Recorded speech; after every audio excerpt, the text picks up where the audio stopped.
الحمد للہ وکفا وسلام علی عباده الذین اصطفى اما بعد باب اذا زوج ابنته وهي کارہۃ فنکاحہ مردود۔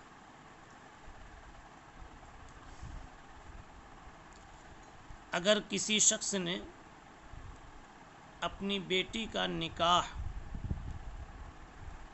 جبرن کر دیا اس طرح سے کہ اس کی بیٹی اس نکاح پر راضی نہیں تھی تو نکاح باطل ہو جائے گا، ایسا نکاح معتبر نہیں۔ فنکاحہ ایک نسخہ ہے، فنکاحہا ایک نسخہ ہے۔ اگر ضمیر مذکر کی ہے تو مرجع نکاح کرنے والا باپ ہے۔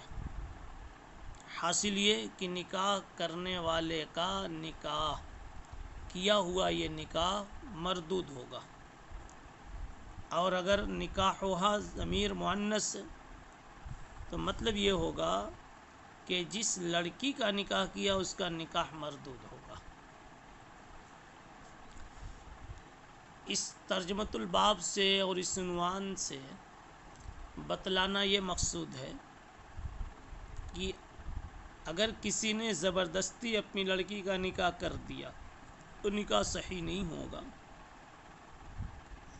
البتہ پچھلے باب میں ولایت اجبار وغیرہ کی جو تفصیل بیان کی گئی تھی اس کی روشنی میں اس کو تھوڑا سا آپ دیکھ لیجئے۔ پچھلے سبق میں یہ بات بتلائی گئی تھی کہ امام شافعی رحمۃ اللہ علیہ کے نزدیک ولایت اجبار حاصل ہوتی ہے باقرہ پر، نہ کہ سیبہ پر، اور امام ابو حنیفہ رحمۃ اللہ علیہ کے نزدیک ولایت اجبار حاصل ہوتی ہے صغیرہ پر، نہ کہ کبیرہ پر۔ اور امام بخاری رحمۃ اللہ علیہ اس مسئلے میں احناف کے ساتھ۔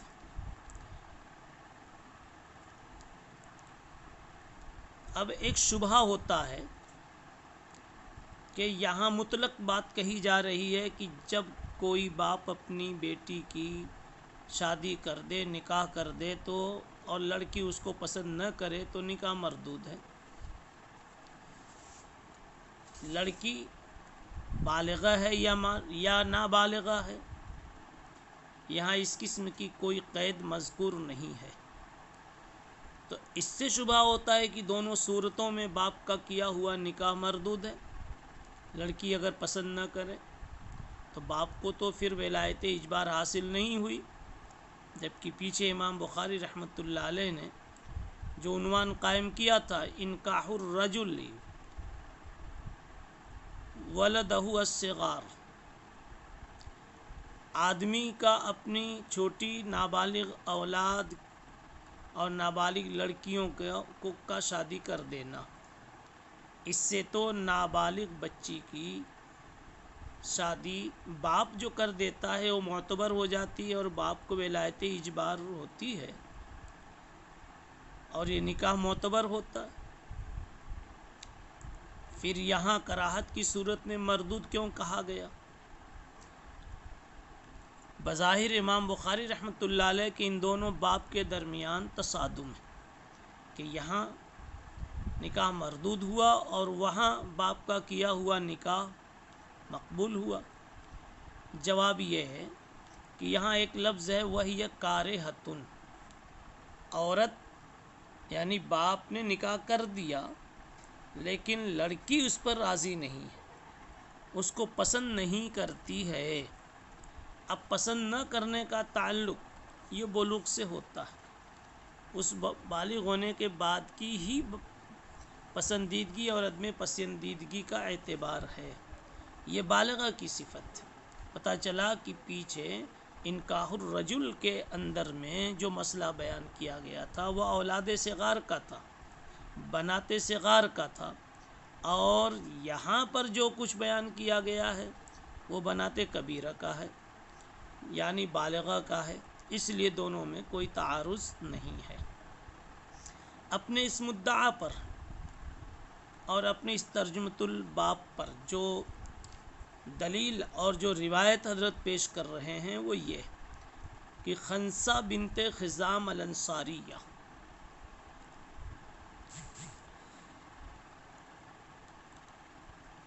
یہ کہتی ہیں کہ میرا نکاح میرے والد نے ایسی جگہ کیا جہاں میں پسند نہیں کرتی تھی اور میں سیبہ تھی۔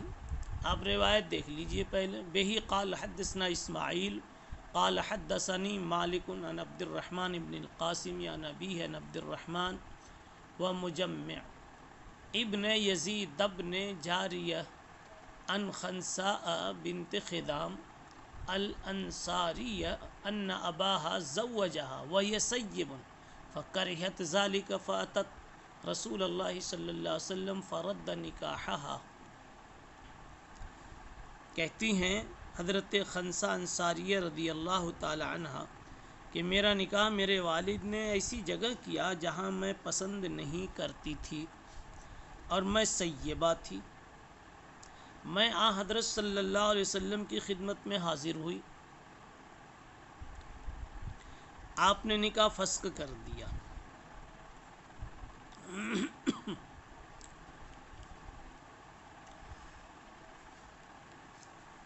اس سے بات سمجھ میں آئی کہ اگر کوئی بالغہ اپنے باپ کا کیا ہوا نکاح پسند نہ کرے تو اس کا نکاح مردود ہوتا ہے، غیر مقبول ہوتا ہے۔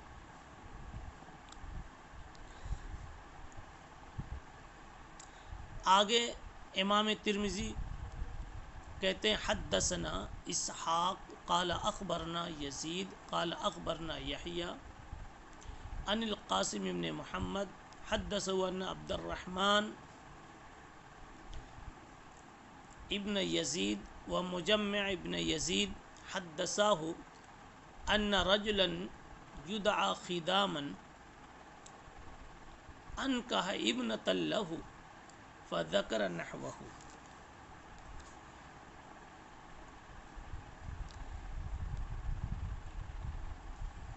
عبد الرحمن ابن یزید اور مجمع ابن یزید یہ دونوں بھائی ہیں۔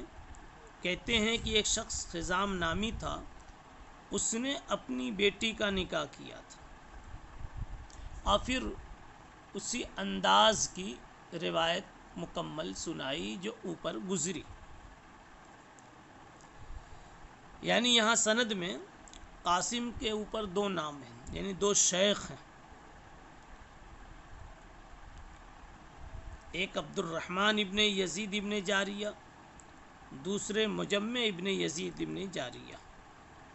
یہ مجمع میم کے ضمے اور جیم کے فتحے پھر میم کے کسرے کے ساتھ ہیں مجمع۔ عبد الرحمن ابن یزید کی بخاری میں صرف یہی ایک حدیث آئی ہے۔ ان کی پیدائش نبی کریم صلی اللہ علیہ وسلم کے عہد میں ہوئی تھی، یہ مدینہ منورہ کے قاضی بھی رہے۔ ان کی وفات 93 ہجری میں ہوئی۔ محدثین کی ایک جماعت نے ان کو ثقہ قرار دیا ہے۔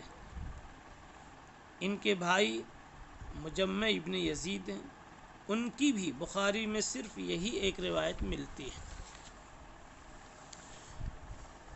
بہرحال روایت کا حاصل یہ ہے کہ خنسہ بنت خدام کا نکاح ان کے والد نے کسی آدمی سے کر دیا تھا، خنسہ کو پسند نہیں تھا، تو آپ صلی اللہ علیہ وسلم کے پاس انہوں نے آ کر اپنی بات رکھی تو آپ نے اس نکاح کو مردود قرار دیا۔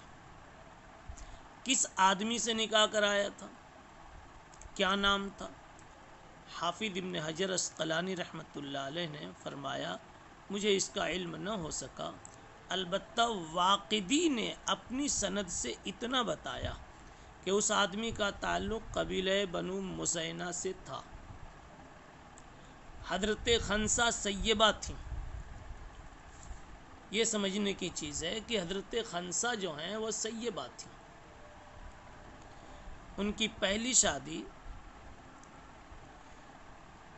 ایک جگہ ہو چکی تھی، اور وہ جنگ احد میں وہ صحابی شہید ہوئے۔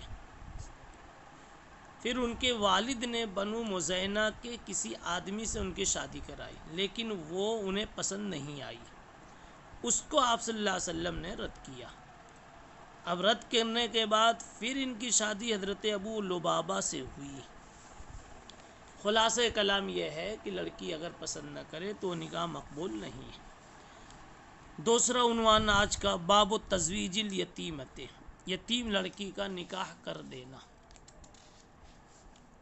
لقول اللہ تعالی وَإِن خِفْتُمْ أَلَّا تُقْسِطُوا فِي الْيَتَامَى فَانكِحُوا وَإِذَا قَالَ لِلْوَلِيِّ زَوِّجْنِي فُلَانَةً فَمَكَثَ سَاعَةً أَوْ قَالَ مَا مَعَكَ فَقَالَ مَعِيَ كَذَا وَكَذَا أَوْ لَبِسَ ثُمَّ قَالَ زَوَّجْتُكَهَا فَهُوَ جَائِزٌ فِيهِ سَهْلٌ عَنِ النَّبِيِّ صلی اللہ علیہ وسلم۔ یتیم لڑکی کا نکاح کر دینا۔ امام بخاری رحمۃ اللہ علیہ اس باب سے یہ بتلانا چاہتے ہیں، یتیم کا باپ نہیں ہے، یتیم بچی کا باپ نہیں ہے، تب بھی اس کا نکاح کوئی ذمہ دار کر سکتا ہے، کیا جا سکتا ہے۔ اب رہا یہ کہ کب کیا جا سکتا ہے، بلوغ سے پہلے یا بلوغ کے بعد، اس مسئلے میں تھوڑا سا اختلاف ہے۔ امام مالک اور امام شافعی رحمۃ اللہ علیہ فرماتے ہیں بلوغ سے پہلے یتیم لڑکی کا نکاح جائز نہیں۔ امام احمد اور امام اسحاق فرماتے ہیں جب وہ 9 سال کی عمر کی ہو جائے تو اب اس کی رضامندی سے اس کا نکاح کیا جا سکتا ہے، اور بالغ ہونے کے بعد اس کو فسخ کا اختیار نہیں ہوگا۔ تیسرا مسلک احناف کا ہے، وہ فرماتے ہیں اگر وہ صغیرہ ہے تو اس پر دادا کو حق اجبار حاصل ہے باپ کی طرح سے، اور اگر کوئی دوسرا شخص اس کا نکاح کرائے تو نکاح تو صحیح ہوگا، لیکن بالغ ہونے کے بعد اس کو فسخ کا اختیار ہوگا، اور اگر وہ بالغہ ہے تو اس پر کسی کو بھی حق اجبار نہیں، کیونکہ بالغ ہونے کے بعد یتیم ہونے کا مفہوم ختم ہو جاتا ہے۔ لا یتم بعد البلوغ، بالغ ہونے کے بعد اب کوئی لڑکا یا لڑکی وہ یتیم کہے جانے کا حقدار نہیں۔ امام بخاری رحمۃ اللہ علیہ اس مسئلے میں امام احمد کے مسلک کے ساتھ نظر آتے ہیں۔ وَإِذَا قَالَ لِلْوَلِيِّ زَوِّجْنِي فُلَانَةً، جب کوئی آدمی ولی سے کہہ دے کہ میری شادی فلاں سے کر دے۔ اس عبارت سے امام بخاری امام احمد کے مسلک کی طرف اشارہ کر رہے ہیں کہ اگر ولی یتیمہ کا نکاح کرا دیتا ہے تو نکاح صحیح ہے۔ اس میں آگے چل کر کے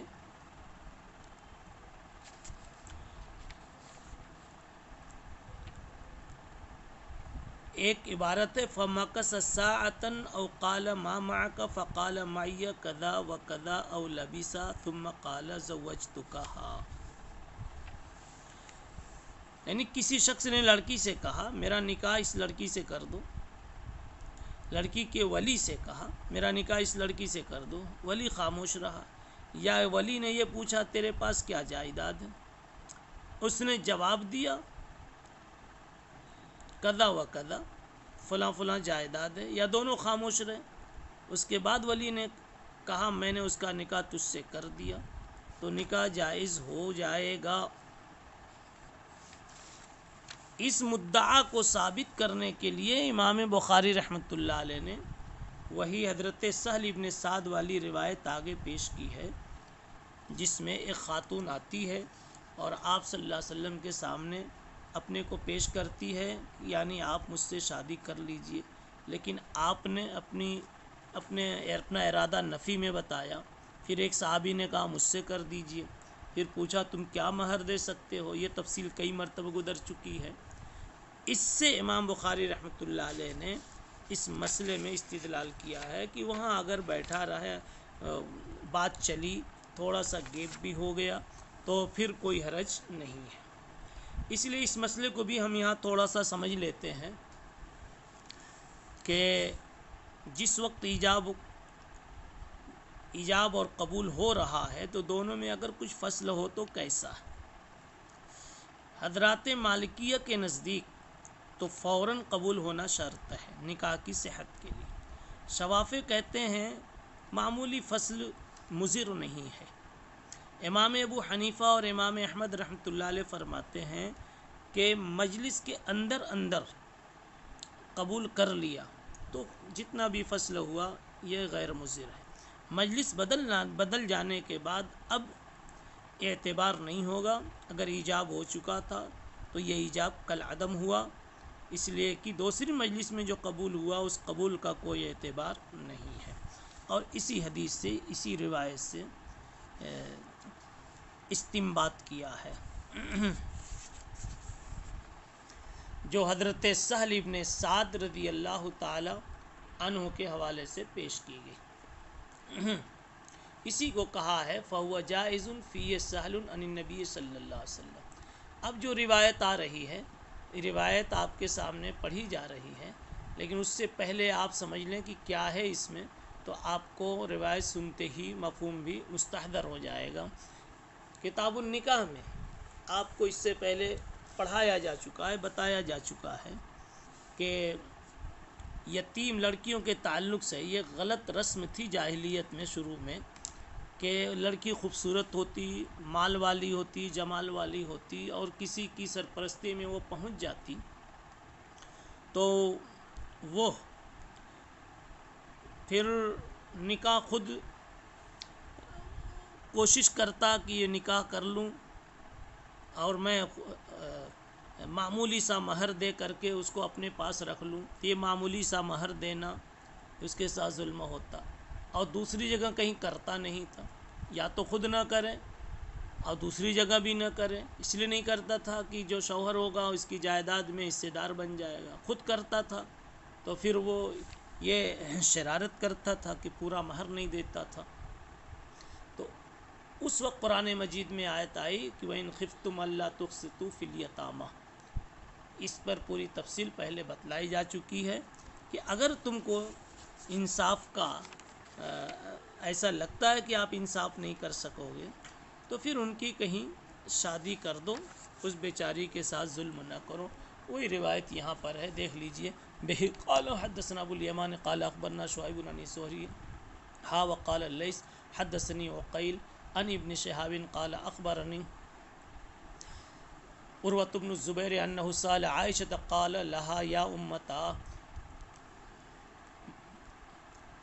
وَإِنْ خِفْتُمْ أَلَّا تُقْسِطُوا فِي الْيَتَامَى إِلَى مَا مَلَكَتْ أَيْمَانُكُمْ قالت عائشة يا ابن أختي هذه اليتيمة تكون في حجر وليها فيرغب في جمالها ومالها ويريد أن ينتقص من صداقها فنهوا عن نكاحهن إلا أن يقسطوا لهن في إكمال الصداق وأمروا بنكاح من سواهن من النساء قالت عائشة استفتى الناس رسول اللہ صلی اللہ علیہ وسلم بعد ذلك فانزل اللہ ويستفتونك في النساء الى قوله وترغبون ان تنكحوهن فانزل الله لهم في هذه الآية ان اليتيمة اذا كانت ذات مال وجمال رغبوا في نكاحها ونسبها والصداق واذا كانت مرغوبا عنها في قلة المال تركوها واخذوا غيرها من النساء۔ ہاں، عورت اگر وہ یتیم بچی بیچاری خوبصورت نہیں ہوتی، مال بھی نہیں ہوتا تو پھر تو کہیں اور شادی آسانی سے کر دیتے، اور مال ہوتا، جمال ہوتا تو خود کرتے اور مہر پورا نہیں دیتے۔ فَكَمَا يَتْرُكُونَهَا حِينَ يَرْغَبُونَ عَنْهَا فَلَيْسَ لَهُمْ أَن يَنكِحُوهَا إِذَا رَغِبُوا فِيهَا إِلَّا أَن يُقْسِطُوا لَهَا وَيُعْطُوهَا حَقَّهَا الْأَوْفَى مِنَ الصَّدَاقِ۔ سبحان اللہ و بحمدہ، سبحان اللہ۔